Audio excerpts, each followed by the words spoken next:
I'm going to show you how to make washers using the fast stamping system dies FSS 025, FSS 026, and the high production die shoe. In addition to the two die sets and the high production die shoe, you will need a fine tip permanent marker for marking your metal and the metal that you would like to use. I recommend starting with copper until you are familiar with the process. This is about 16 gauge copper that I've roll printed with a texture.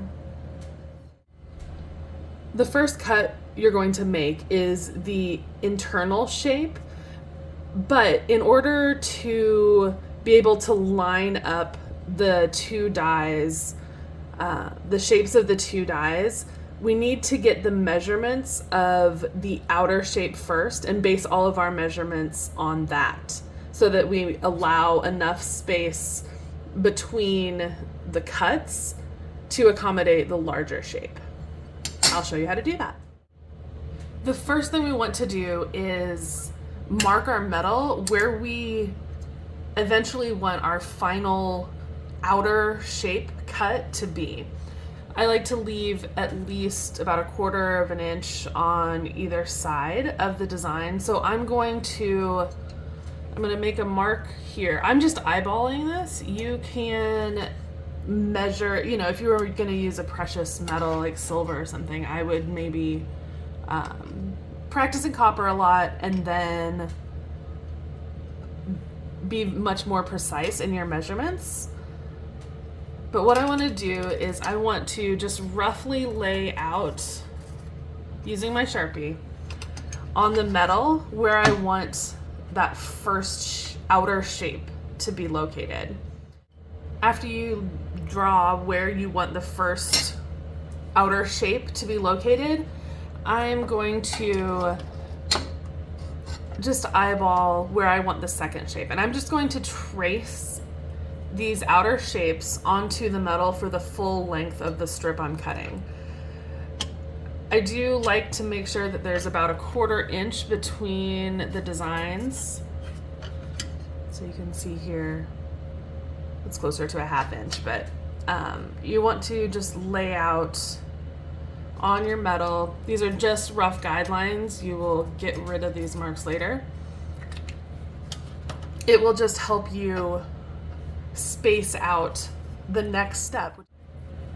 With the FSS system, you are able to punch one shape, scoot your metal forward, punch a second shape, scoot your metal forward, and continue to cut as many pieces as you can from a single strip. But in order to do that, and because we are concerned with the placement of this design so that we can make the washer, we need to make sure that after we cut the first shape, we know how far forward to push the metal and not cut into the previous cut or not waste material. So what I find is the easiest thing to do is line up the bottom of the die with the first shape that you drew, and then on your metal, make a line, mark where the front edge of the die touches your metal, so that you know that when you put your metal in the die, once it's assembled, you can reference this line, line it up with the front of that die, and then cut. So after that, then you would take your die, place it over the second location where you drew the shape. We're gonna do the same thing, and we're gonna mark the front edge of that die. Depending on the length of your metal, you can see, my third cut, or my third design where I want the third piece to be cut, I place that over the design, but there's no copper sticking out. So what I will do then is I will just sort of visually estimate, you could, like I said, you can measure it, but I want to visually sort of line up my drawing here and here. And then what I will do is I am going to make a mark on the die itself. That's just going to be my reference point for when I cut the third piece, when I cut the final piece, so that I know that this is how far I need to push the metal in order to cut the shape out here. Now, do remember, we've made these marks based on the outer shape, so the larger shape, but the first cuts we want to make are with the smaller internal shape. That is so that after we cut this, we're left with an opening in the metal itself that we can then center in the larger die and make sure that everything is lined up correctly. So this is the smaller internal shape that we are going to use to cut out the center of the washers. And I'll just show you roughly.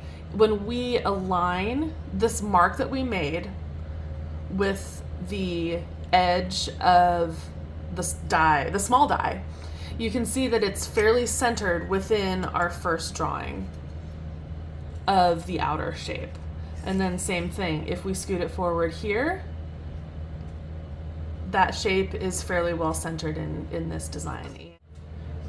We'll continue to push it forward, and just like we did on the die for the larger outer shape, we are going to sort of eyeball where this design would be fairly centered within the outer shape. It doesn't have to be perfect, but we do want to mark on the die itself where that bottom edge of the metal should be pushed forward to until, or when we cut the inner shape. This will all make sense once I show you it in process. The first thing you want to do is get your hydraulic press set up and ready to use. I am using our new Rincon press. I'm using the electric version, but it works the same way with a manual press. You want to make sure that you are using spacers. I've found that 2 of our 1-inch spacers and 1 of our 1/2-inch spacers is the perfect height that allows me to insert and remove the die and die shoe as I'm using it. So you want to make sure that your spacers are centered. And then we want to assemble the die set. So you can see on the die shoe base, there are these 2 dowels. They are different sizes, and this is to help you align the die on the die shoe and not put it together incorrectly. So on the die itself, let me grab it. Where did it go? Okay, here we go. So you can see here, we have 1 larger hole and 1 smaller hole. And that is so that you can't put this on backwards. Like, it is not possible to put it on backwards. With the FSS, you do want to make sure always that the engraved text is facing up. And this little notch in the corner, you want to be at the lower left side. So I've got my text facing up. This is the first piece of the die that I put on, the side that has the number engraved. It is a tight fit. You don't want to force it down. You can just kind of shake it a little bit and get that die into position. Next, you want to add the 2 springs that come with the die shoe. Those go on either dowel. And then the next thing you want to do is place the second part of the die onto the die shoe. Again, the side that has the engraving, we want facing up.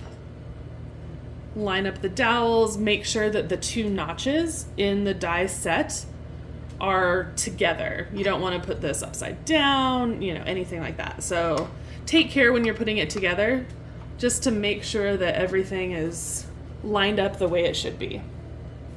And you can see here, oops, it got a little stuck. Let's see if I can do that again. You don't want to force the pieces together. So If it is slightly canted, you can see the top of the die is slightly angled. Just carefully lift the sides, and then if it does get stuck, you can just tap it a little bit, and that will get those dowels perfectly registered in the die itself and make sure that it is seated correctly. Next, you want to place the top of the die shoe on top of the die itself. This acts as a spacer and prevents these hardened steel dowels from just plowing into the upper platen of your press. It's the most likely thing that you're going to forget, but you do not want to forget this. This is going to prevent damage to your press. It also spreads the pressure across a greater surface area so that it will press easier and you're not going to cause any damage. And now it is time to insert our metal. So if you remember, we made these marks along the edge of the metal so that we know how far to insert our metal into the die. I'm just going to slightly lift the top of that die, and I'm going to scoop my metal in. I'm going to keep it fairly centered just because I'm eyeballing it for this. If you were using silver or gold, you would definitely want to be a little bit more careful and precise in where you're placing your metal. Okay, let me show you a different view so that you can see how I've lined this up. You can see this line right here is aligned with the front edge of my die set. That is so that I know that there's enough metal in the die itself to accommodate cutting out this centerpiece. So that is what that looks like when your metal is inserted into the die itself. And now we will begin to cut out our first shapes.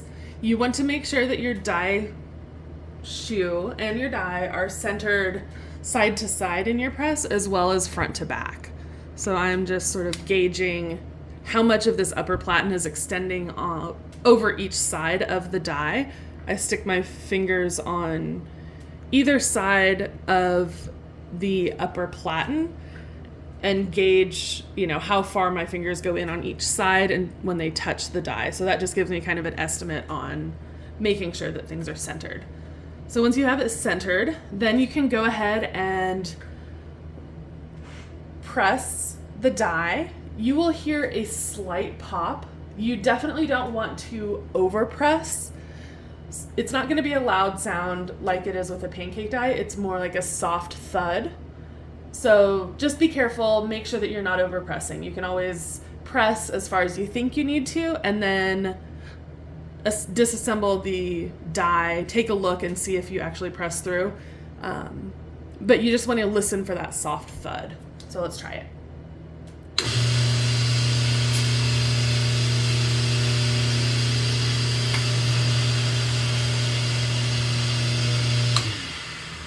Okay, so that first one is cut, and I will just scoot this forward to the next mark that we made. I'm going to align that mark with the front of the die so that we can cut our second piece. Make sure everything is centered again. Press again to cut a second blank.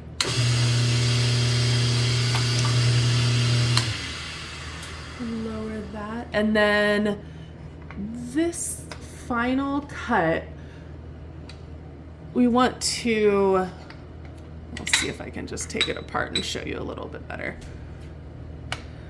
Remember when we made that mark on the die itself so that we know where to line up the final cut? I want to line up the edge of that metal with that mark that we made on the die. Oops. And then make sure everything looks good. I'm keeping this relatively centered, my metal relatively centered in the die. Always make sure to put your die shoe top on, and then we're going to press this through, center it, and cut our third blank.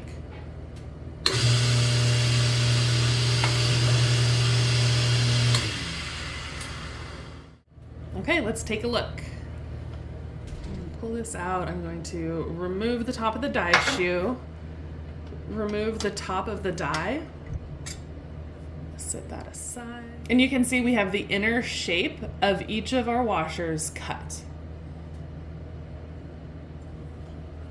And we're gonna take the springs off of the die shoe because we're going to now cut the outer shape of the design. The FSS dies are designed to cut multiple pieces at once, and once you cut maybe 3 or 4 pieces in a row, they fall out the bottom of the die. So we'll remove the base of the small die,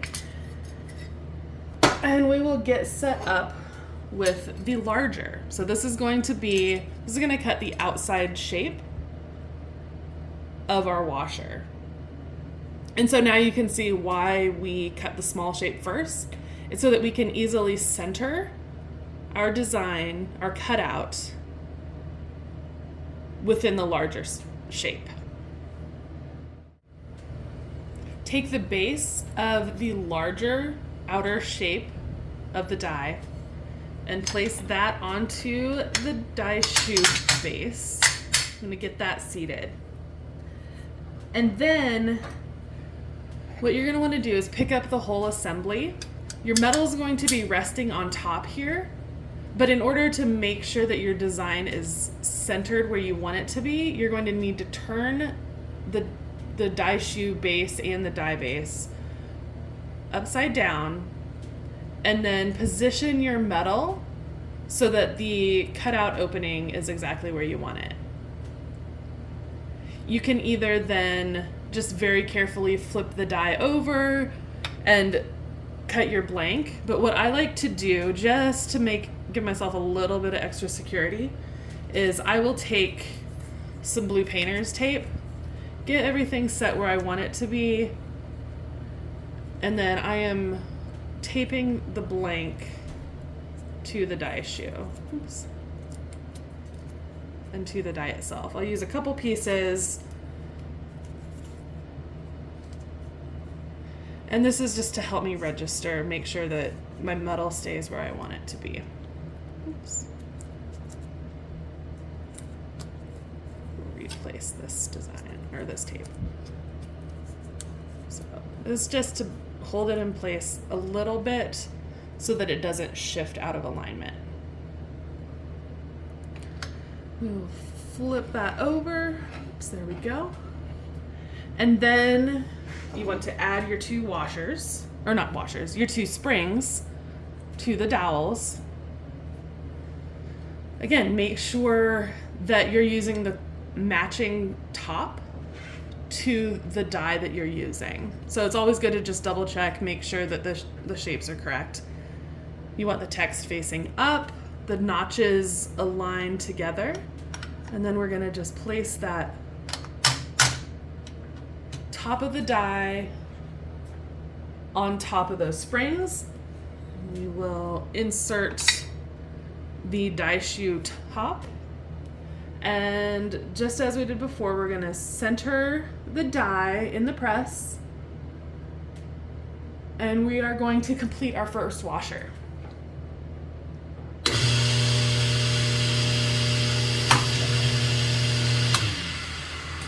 Okay, let's lower this and take a look.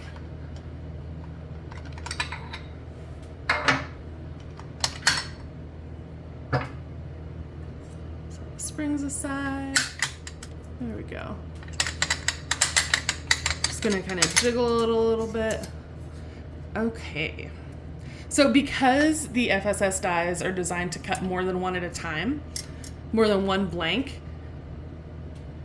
consecutive presses would, in a different type of project, push this blank out of the bottom of the die. But because in this case we're just cutting one at a time, because we are aligning them perfectly, what we're gonna do, you'll see that it sort of stays attached. It is fully cut.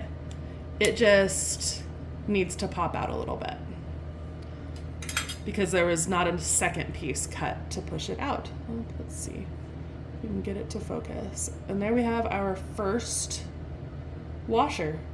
Easy, easy, easy. And here's what the scrap metal looks like after you cut the outer shape. So this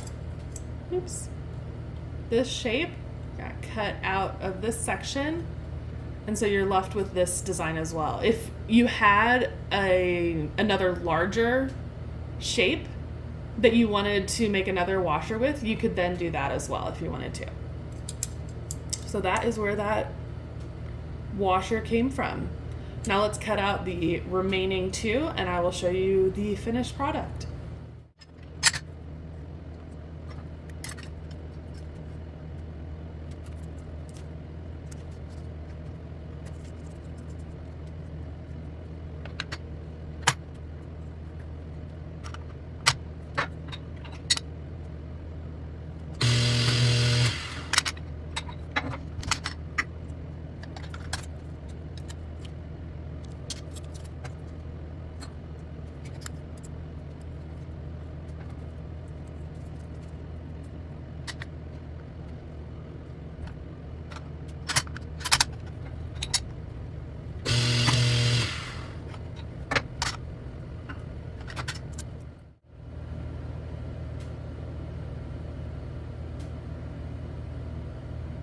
Are the finished washers.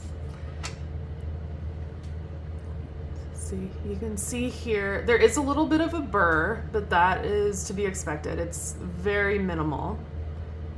There you can see a little bit. Not very much at all. You could use these to form, say, like a chain link. You could make earring drops. You could make pendants. And one of the other cool things is that when we cut out that center section first, you're left with this blank, the smaller blank, so that you could use those in conjunction with the washers, or you could make a different piece using these, the smaller shape. So it's a really great way to quickly make a variety of washers. I would say the most important thing is to make sure that the difference in size between the inner shape and the outer shape is around 1/4 inch. That gives you enough material between the two sizes so that you won't have any malfunctions within the die itself. These are some from earlier. Here is the metal that we use to cut the washers. And this is why I suggest using copper first and becoming really familiar with the process. You can see here, I could have maximized my metal use a little bit more if I had done more measuring and measured it so that this outer shape, when we cut the blanks out, that they were closer, just making better use of your metal. This is, I think I said it, 16 gauge.